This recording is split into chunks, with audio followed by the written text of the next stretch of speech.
La CPU che vedremo oggi costava al lancio nel 2016 ben $1.700 ed è stata anche l'ultima a essere chiamata Intel Core i7 Extreme Edition, visto che poi questa fascia più alta è stata occupata dagli Intel Core i9. Detto questo, andremo a vedere oggi le prestazioni nel 2025 di questo i7 6950X a stock e in overclock in diversi applicativi di produttività e ovviamente anche in gaming.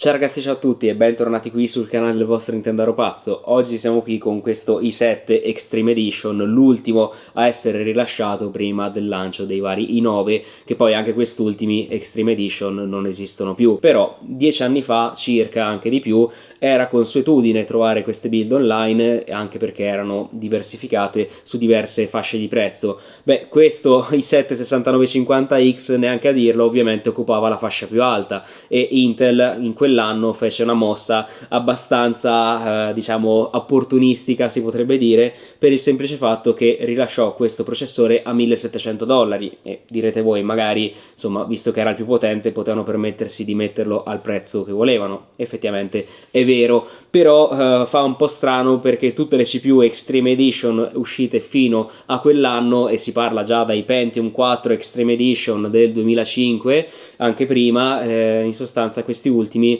arrivavano a costare sempre $1.000 e quindi quest'ultimo, oltre a essere l'ultima CPU, è anche quella con il prezzo diverso da tutte, $1.700 al posto che $1.000. Ma al di là di questo, oggi ovviamente siamo nel 2025, 9 anni dopo il 2016, data di uscita di questo processore, e quindi scopriremo se effettivamente può essere una valida scelta, ma diciamo già potrei far sorgere qualche dubbio, ma ovviamente lo scopriremo dopo i benchmark. Ma prima intanto io vi ricordo come sempre di iscrivervi qua sotto al canale se ovviamente non l'avete già fatto, attivando anche la campanellina per ricevere tutte le notifiche, così da non perdervi nessun video che uscirà sempre qui la domenica alle 2 di pomeriggio. Detto questo, vi invito anche a iscrivervi ai miei due canali Telegram di offerte, uno per quanto riguarda hardware e videogiochi nuovi, l'altro invece per quanto riguarda l'usato. In entrambi i casi si tratta di offerte di Amazon, quindi state tranquilli, per garanzia e assistenza sempre al top. E infine vi ricordo anche di seguirmi sul mio canale di TikTok e sulla mia pagina Instagram. E ora direi di ripartire con le specifiche tecniche di questo i7. L'i7 6950X è uscito a maggio del 2016, quindi quasi 9 anni fa, ed è stato uno dei pochi processori rilasciati da Intel ad avere l'architettura Broadwell, la prima a 14 nanometri, sostanzialmente equiparabile alla quinta generazione Intel, che nel mercato desktop consumer abbiamo visto veramente pochissimo, mentre nella fascia high-end desktop, quindi questi i7 Extreme Edition, ma anche i 6008K, 6009K e simili, erano su questa architettura, senza ovviamente considerare l'ambito server e data center con tutti gli Xeon V4 che ora inondano il mercato di AliExpress. In termini di core count, questo i7 ha al suo interno 10 core e 20 thread, quindi 2 core in più rispetto al predecessore i7 5960X, basato invece sull'architettura Haswell a 22 nanometri, che però è sempre compatibile con il socket 2011-3 e chipset X99. In questo caso, oltre al core count maggiorato, ovviamente vi ho già detto del prezzo, quindi quello poteva, diciamo, farci desistere un po' di più dall'acquisto di questo processore, però al di là di questo, in termini poi di frequenze, ritrovavamo una frequenza che più o meno è sempre la stessa di base che ritroviamo sui processori Extreme Edition. Quantomeno il predecessore 5960X che vi ho già citato aveva anche lui 3 GHz come questo i7 6950X. Quest'ultimo però ha un boost che arriva a 3,5 GHz con un turbo boost 3.0 fino a 4 GHz in teoria su qualche core. Però vi dico subito, per sbloccare le prestazioni massime di questa CPU come di tutti gli Intel Core Extreme Edition dovremo fare overclock, che ovviamente è quello che andremo a vedere fra pochissimo nei benchmark. Al suo interno poi ritroviamo anche 25 MB di memoria cache di livello 3, che per l'epoca non erano niente male, per gli standard di oggi sembrano un po' pochini, però vi ricordo che gli i7 anche sulla fascia desktop, e quindi quad core 8 thread, avevano avevano 8 MB, quindi anche considerando un rapporto proporzionale su questi i7, ecco, c'era più cache rispetto al solito, e questo fa sì che le prestazioni in gaming, non solo ovviamente, siano un po' aiutate anche da questo fattore. Oltre a questo la CPU supporta RAM di tipo DDR4 a frequenza base 2400 MHz, ma che possiamo ovviamente andare ad aumentare con i vari profili XMP delle memorie anche a 3200 MHz senza problemi. E oltre a questo vi ricordo che i vantaggi di questo tipo di processori su queste vecchie piattaforme HEDT è il fatto di avere a disposizione il quad channel di memoria, quindi praticamente di avere un bandwidth raddoppiato considerando le stesse memorie in dual channel, che non è male ed aiuta parecchio le prestazioni in gioco e non solo. Abbiamo visto le specifiche tecniche di questa CPU, quindi ora direi di passare alla piattaforma di test, che sarà composta da una scheda madre con socket LGA 2011-3, ovviamente il socket compatibile per questa serie di processori, e questa è una Asus X99 Deluxe 2, che tra parentesi non è la solita che abbiamo visto qua sul canale, perché l'ho trovata quest'ultima a un prezzo veramente molto basso su Wallapop e me la sono portata a casa, visto che ha qualche feature in più, è un pochino più robusta sui VRM, quindi anche per l'overclock è ideale per farlo su tutti questi processori Extreme Edition. Come memoria RAM lo stesso venditore della X99 Deluxe 2 vendeva anche 64 GB di DDR4 della G-Skill Trident Z a 3200 MHz CL14, praticamente quindi le migliori specifiche che potremmo desiderare per delle memorie di DDR4, in questo caso quindi anche in quad channel in 4 banchi da 16 GB, che tra parentesi sono più che overkill per tutti i giochi che andremo a testare oggi e anche i vari applicativi, però alla fine me li aveva proposti a un buon prezzo, quindi li ho presi e li vediamo oggi in azione con questo i7. Oltre a questo il resto della componentistica è composto da un dissipatore Endorphy Navis F280 da un case sempre della Endorphy e della ARX 500, tutti e due non RGB. Inoltre abbiamo un alimentatore che è stato nella mia build per diversi anni, cioè l'EVGA Supernova 850G2, e come SSD abbiamo invece il Crucial T500 da 2 TB, anche se PCI Express 4.0 questa serie di processori, forse mi sono dimenticato di dirlo, effettivamente supporta fino al PCI Express 3.0, ma vi dico, non vedremo differenza in termini prestazionali da questo leggero cambiamento. Infine, come pezzo finale abbiamo la Nvidia RTX 4090 in customizzazione della palette, in particolar modo la GameRock. L'abbiamo ovviamente undervoltata come per tutti i test che avete visto sulle CPU qui sul canale, ma vi dico subito, non andiamo ovviamente quasi mai a sfiorare quello che è il vero potenziale della scheda, perché ovviamente questa CPU l'abbiamo testata in Full HD per vedere fin dove riesce a spingersi in termini di frame al secondo e per vedere insomma qual è il limite di questa architettura, mi verrebbe da dire, in particolar modo di questo processore, con anche l'overclock che adesso andremo a vedere. Prima di partire con i benchmark abbiamo testato questi 7 sia a stock con neanche il profilo XMP delle RAM, così da diciamo andare a vedere magari il peggiore dei casi, cioè se andate a prendere questa CPU e la mettete su una scheda madre cinese che non vi permette di fare overclock e andate a metterci delle RAM che insomma non vanno a sfruttare un profilo XMP, tra parentesi questa CPU non supporta RAM e CC, quindi state attenti quando andate a scegliere le memorie, dovrete usare quelle che si trovano in commercio, insomma dei vari brand più conosciuti. L'altro profilo di test che a mio parere è quello più interessante è ovviamente quello in overclock, che in questo caso è di 4.2 GHz su tutti i core, tranne sul sesto core che siamo riusciti a spingerlo fino a 4.4 GHz. Per carità, non sono frequenze stratosferiche,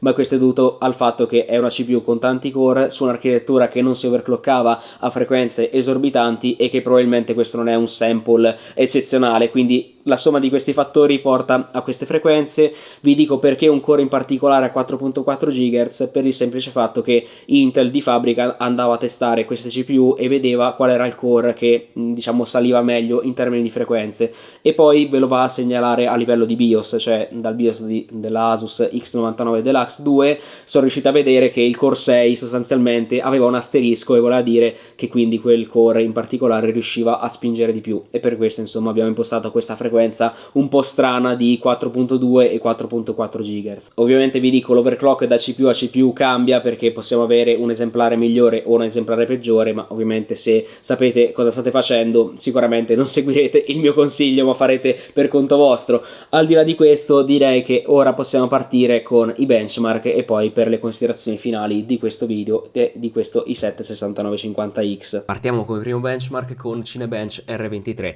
In questo caso i punteggi in overclock sono decisamente superiori rispetto a quelli a stock, ma aggiungiamo un'altra CPU, il Ryzen 7 7700, e capirete perché nelle considerazioni finali di questo video. Quest'ultima poi è una CPU ovviamente molto più recente e per questo totalizza punteggi molto più alti sia in single core che in multicore. Stessa cosa per Cinebench 2024, l'overclock aiuta ma ovviamente stiamo indietro rispetto a Ryzen 7 7700. Passiamo ora al benchmark di 7zip. In questo caso i risultati in compressione e decompressione ovviamente in overclock sono superiori, ma il Ryzen 7, in particolar modo i Ryzen, sono molto favoriti in questo benchmark e per questo totalizza dei punteggi veramente molto alti. Su Blender Open Data 4.3 abbiamo un miglioramento deciso in overclock, ma ovviamente siamo sotto rispetto a un Ryzen 7 7700 molto più moderno, mentre su Geekbench 6 anche qui insomma i punteggi sia multicore che single core sono migliorati per l'overclock chiaramente,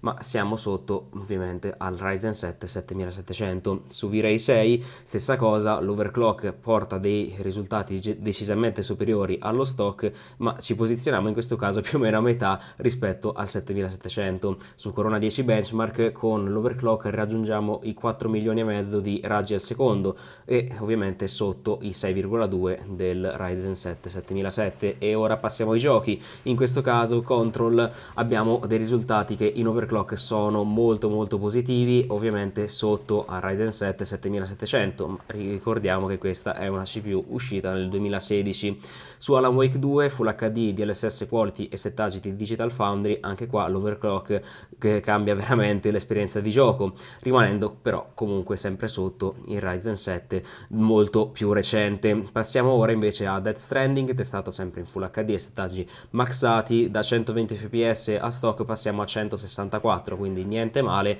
ma comunque lontani dai 236 fps di media totalizzati dal Ryzen 7 7700 testato a stock, ricordo. Su Fortnite capitolo 6 stagione 2 in rissa squadre, 1080p settaggi medi, 132 fps per lo stock e saliamo a 170 per l'overclock e arriviamo ovviamente a 208, quindi molto di più con il Ryzen 7 7700. Passiamo ora a God of War in Full HD, DLSS Quality e settaggi alti, 134 fps per l'i7 a stock e arriviamo a 178 per l'overclock, ma ovviamente mi ripeterò per l'ennesima volta, siamo lontani dai 218 fps del Ryzen 7 7007. In Cyberpunk la situazione è più favorevole per questi 7 perché in overclock arriviamo a 102 fps, che non è così lontano a mio parere dai 118 del Ryzen 7 7700, parliamo di neanche un 20% in favore del 7700. The Finals 1080p DLSS Quality, settaggi medi con anche ray tracing medio, da 94 fps passiamo a 120 per poi arrivare a 171 del Ryzen 7 su architettura Zen 4, ovviamente molto più prestante. Su Resident Evil 4 Remake Full HD e priorità alla grafica come preset abbiamo un ottimo miglioramento per l'overclock, da 105 fps passiamo a 156 ed è effettivamente anche abbastanza vicino a Ryzen 7 che arriva a 180 fps di media. Su Counter Strike 2 in Full HD e settaggi medi, da 160 fps passiamo a 270, quasi il doppio del frame rate, davvero niente male, ma un pelo sotto anche qui rispetto a Ryzen 7 7007, quindi niente male per i risultati di Counter Strike per questo i7. Su Black Myth Wukong Full HD DLSS Quality e settaggi di Digital Foundry abbiamo il benchmark integrato e a stock arriviamo a 113 fps, in overclock 143 e il Ryzen 7 in questo caso sarebbe comunque GPU limited, siamo a 156. Su Age of Mythology Retold Full HD settaggi maxati con ray tracing, non maxato quello subito sotto come settaggio, 78 fps che passano poi a 115 e ovviamente il Ryzen 7 arriva praticamente al cap del frame rate, quasi 141 fps. Su Final Fantasy XVI per l'ultimo gioco abbiamo Full HD DLSS Quality e settaggi maxati. In questo caso non so se è l'architettura o è la patch, però questi 7 lavorano molto sottotono rispetto al Ryzen 7 7700. E rieccoci qui ragazzi dopo aver visto tutti i benchmark di questo i7 6950X. Che dire, abbiamo visto un divario veramente enorme tra le prestazioni a stock e quelle in overclock e a essere sincero questo era anche il bello delle CPU di una volta, che pur avendo quella top di gamma forse anzi era quella che si overclockava meglio, riusciva appunto a salire meglio con le frequenze e riuscivamo a tirare fuori ancora prima di vedere la nuova generazione di CPU un livello prestazionale che era praticamente avveniristico, e questa cosa diciamo mi ha sempre affascinato molto con queste CPU. Il livello prestazionale raggiunto in overclock, senza considerare ovviamente consumi, raffreddamento, una scheda madre comunque molto carrozzata, c'era tutto un ambiente intorno a questa CPU per farla splendere, e almeno lato gaming abbiamo visto dei livelli prestazionali che assomigliano molto a quelli delle CPU Ryzen della serie 5000, ovviamente X3D esclusi. Però se consideriamo che un Ryzen 5 5006, 5006X o un Ryzen 7 5007X sono usciti nel 2020, insomma negli anni successivi, quindi 4 anni e mezzo dopo rispetto a questo, devo dire che non è niente male per questa CPU aver raggiunto quel livello prestazionale. E quindi qui potrebbe sorgere la domanda, beh, ma allora se ho ancora una scheda madre X99 prendo questa CPU e sono a posto. Il problema è che sì, se la trovate veramente a una cifra regalata, sì, perché comunque Ryzen, anche il 5006 e il 5007X che vi ho citato, stanno tra i 90, 120, 130 euro rispettivamente, e uno si può aspettare che una CPU vecchia di 9 anni sul socket LGA 2011-3, considerando tutti gli Xeon che ci sono a 15-20 euro, possa costare più o meno simile. Il problema è che non è così, è che questo i7 6950X ha mantenuto un valore veramente ancora molto alto per le prestazioni che offre, perché al giorno d'oggi se lo andiamo a cercare su eBay o forse anche da AliExpress, sono le uniche due piazze dove lo possiamo trovare, perché cioè, su Subito ovviamente è quasi introvabile, una CPU che ovviamente ha venduto molto poco considerando quanto costava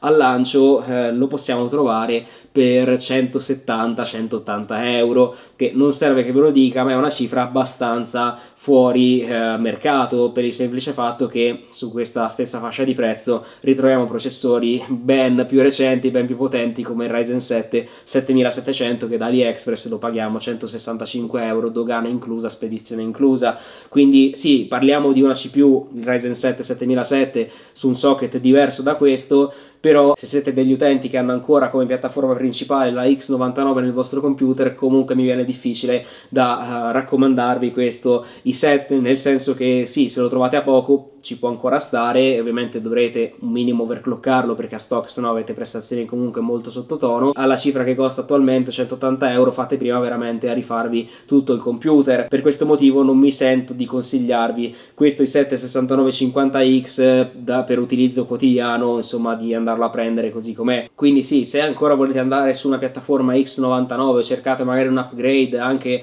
per lato multicore, quindi non soltanto gaming. Ovviamente gli Xeon a mio parere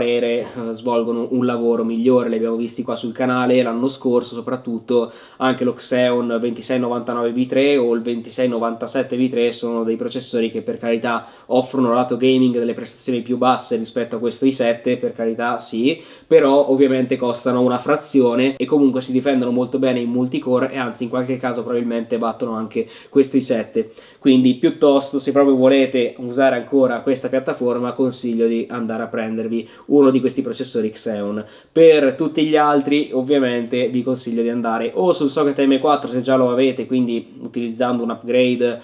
tipo Ryzen 7 5007X3D, oppure di andare semplicemente sul socket AM5 attualmente, perché è quello che offre un rapporto qualità-prezzo migliore. Detto questo, anche oggi siamo arrivati alle conclusioni di questo video. Io come sempre spero che vi sia piaciuto, se è così mi raccomando fatemelo sapere qua sotto con un bel mi piace e con un commento su cosa ne pensate di questi 76950X, se magari lo avete avuto in passato o se lo avete ancora oggi nel vostro computer, e magari fatemi sapere quale altra CPU sempre di questo periodo storico o simili, altre Extreme Edition vorreste vedere qua sul canale, e cercherò insomma di accontentarvi almeno qualcuno di voi. E arrivati a questo punto non posso far altro che consigliarvi due video che, se non avete visto, vi invito a guardare. Il primo è quello riguardante il Ryzen 9 3950X realizzato l'anno scorso, CPU 16 core su socket AM4, mentre il secondo video che vi consiglio è quello realizzato poco tempo fa, dove vado a usare un tubo catodico Sony con una RTX 4090 e vediamo la resa grafica dei giochi su questo vecchio monitor. Detto questo, è veramente tutto. Io come sempre vi ringrazio per aver visto questo video e noi come sempre ci becchiamo alla prossima. Ciao a tutti ragazzi!